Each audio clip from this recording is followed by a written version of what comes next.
Most people that I talk to don't need to train more, as in more volume or more days a week. They need to train more consistently. Hey everybody, it's Jason Blaha here, and today I want to chat with you guys a little bit about how many people I see out there who, you start looking at their training programs and or what they're doing. People I've done consultations with, people who have asked me to look at things, or people who've hired me as clients.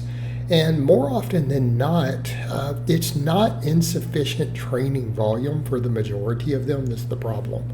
I have seen some whose volumes were too low given the amount of output they were putting out, but even those people fall into that same category. In other words, they're trying to come up with anything and everything they can do to try to make gains, because when they're not happy with their results in the short term, they make a mistake. For example, I've seen them bulk too fast, way too fast, because they're impatient, right? Because they thought that they were supposed to gain weight at an astronomical rate, 5 pounds a month or whatever, 6 pounds a month. So that's like 3 kilos, guys, two and a half, 3 kilos, right? And that doesn't work. They do that, and then they get too fat, and then they start cutting because then they're really unhappy in a few months, and then they're back to where they started. They overbulk, and then they cut down, oftentimes way too light, and they just spin their wheels. So they have no consistency either. And they get demotivated with their training, because then they have to cut really hard. So then their training suffers. They train less consistently. They lose more muscle, and then the cycle repeats. Okay? Or I've seen people who, because they are always trying to find the new thing or do the most volume or the newest exercises because they've seen this newest novel exercises, right? And they don't want to cut out the ones that they have. They keep adding stuff. Before long, they're burned out. They are burned out. Then what happens? Their consistency slacks. And I see this a lot. It ends up being a lack of consistency. And here's the one thing I will say to people. For most of you out there, unless you are really trying to be a truly elite lifter or a serious competitive bodybuilder, you don't need more than 10 or 12 sets a week for most of your muscles. Okay? And I really do mean that.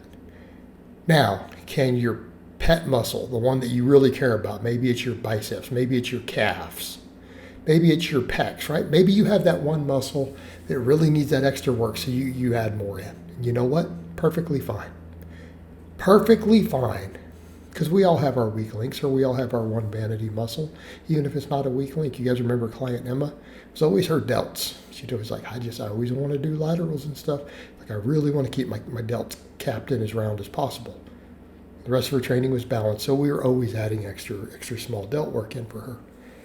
Because that was her one vanity muscle, right? Nothing wrong with any of this. And here's the thing. You know what? This would make most people more consistent. Because here's the thing I'm going to say to anyone. If you are not already into an extremely long-term consistent routine, the last thing you want to do is start doing really high volumes of training. What do I mean by high volumes of training? More than like 15 plus sets a week per muscle. Or people who are wanting to go to the gym more than 4 days a week. Again, fine if you want to do cardio, but if you're going to go in and lift, this is what I'm talking about. People always want to do more instead of fixing their consistency. And I'm going to, again, say to people, when you start talking about doing things like that, you better already be extremely consistent, or you're not going to get anything out of it anyways.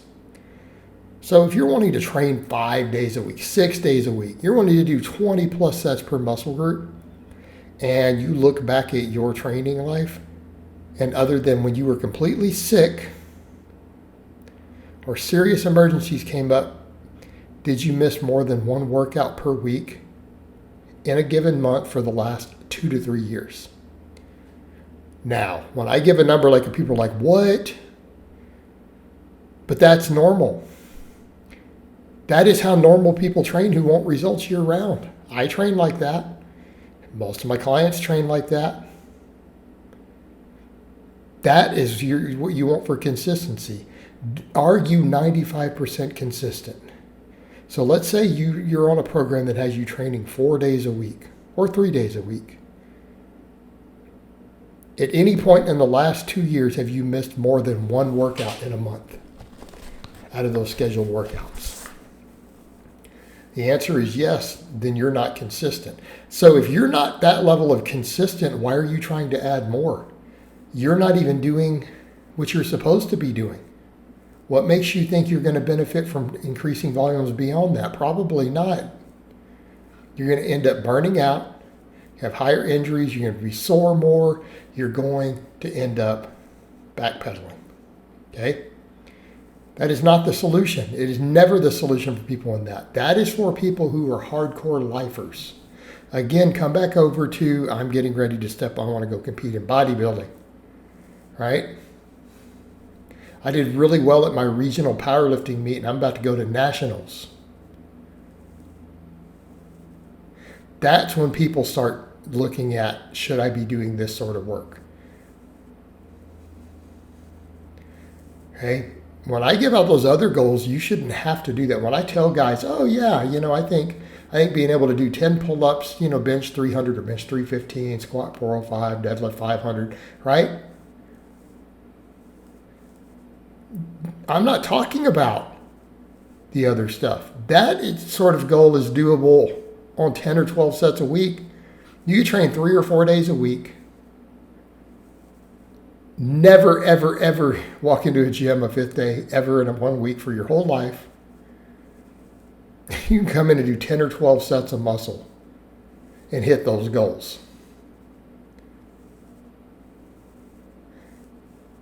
Right? Because those aren't extreme goals. I give those goals and then people are like, oh, you're crazy. No, I'm not. Those goals are totally obtainable if you were consistent for enough years. And I just described consistency.